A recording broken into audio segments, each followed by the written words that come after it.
21st century. Doing something mean to it. Do it better than anybody. Hello everybody, Beastbrat here, and I'm gonna do another scary horror story, and Dynamite might be in here, so we'll just have to see about that.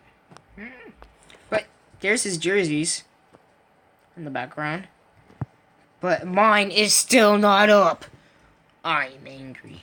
Well, whatever. So now I have my FNAF shirt on, my Star Wars shirt, my Star Wars pajamas, and this cozy blanket I got for Christmas. And I also got these for Christmas as well.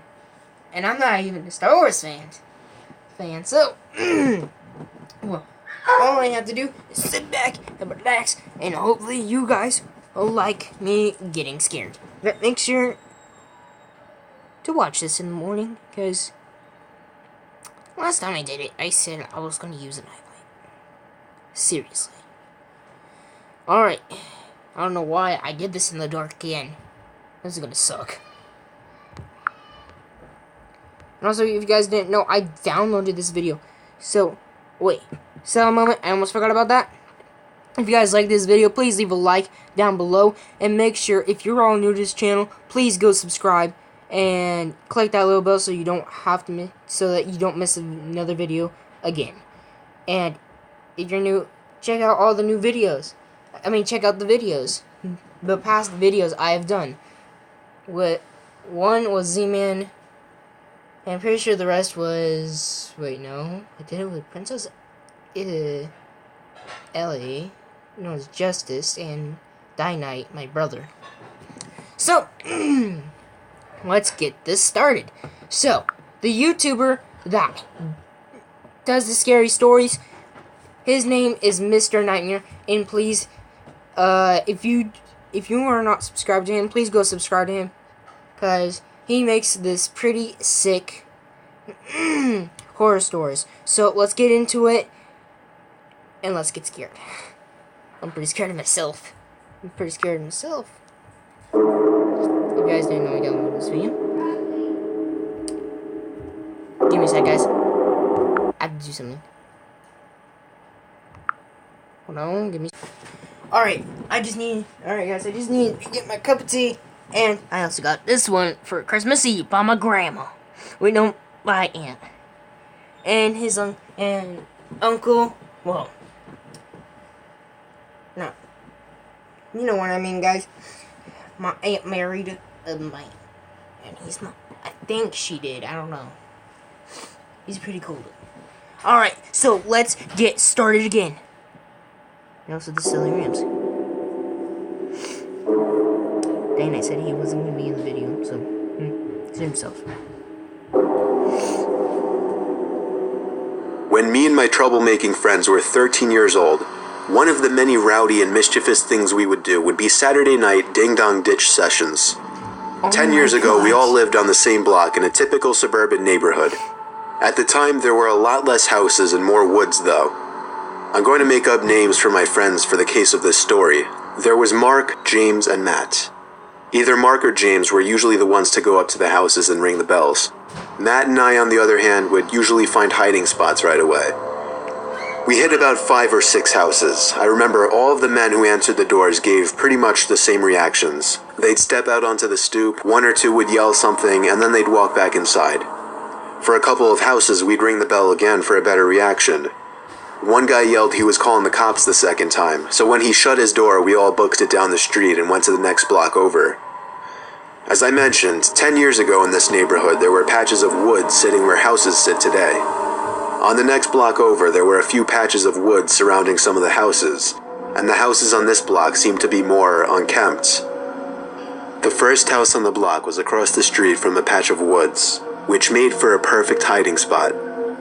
The house was kind of run down looking. Tall grass, a ratty old car with a cover on it in the driveway, and overall just a small house. Mark went up to ring the bell. He barely had time to make it across the street before the door opened. It was another man to answer the door. This guy really big, about 6 foot and stocky build. Unlike the others, he was furious immediately. He walked around Nothing. his whole front yard, checking the bushes, yelling threats. We all laughed as we always did. Eventually, he finally went back inside. Mark waited a few minutes, checked the windows, and then ran back up the stoop to ring the bell again. I didn't envy him with this house. I would not be bold enough to ring that man's bell again. Mark knew he probably didn't have as much time, so he ran to the side of the house and out of sight. The door opened much quicker this time, and this time the man came out with a rifle in his hand. We all looked at each other, simultaneously going, "Oh shit," under our breath. The man checked all the places he checked before, and then a few extra places this time, like behind his car, behind a couple trees, and then he walked to the center of his lawn and just stood there, as if he were thinking. He looked around, and then his head stopped as he was facing us in the woods. Me, Matt, and James looked at each other. We ducked lower in hopes that he didn't see us. After 10 seconds of staring in our direction, the man went back into his home.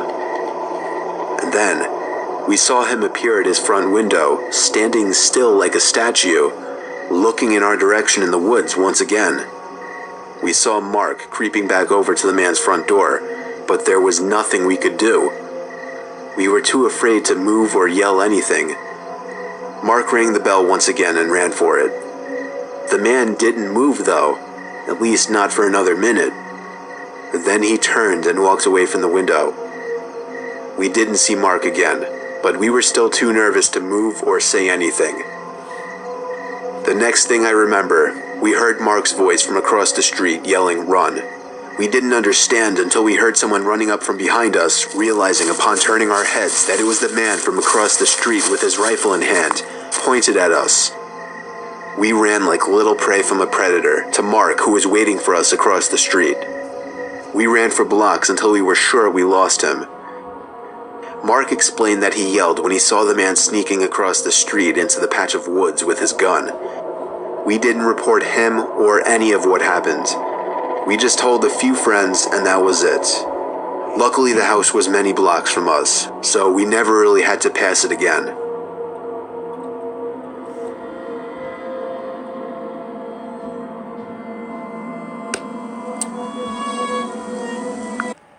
Alright then. So, that was story 1. I'm gonna watch story 2 and story 3 later on. I promise you guys I will do that. And, if you did not know, when I was looking, guess who's sitting right beside me? It's Dynamite! See? Say hello!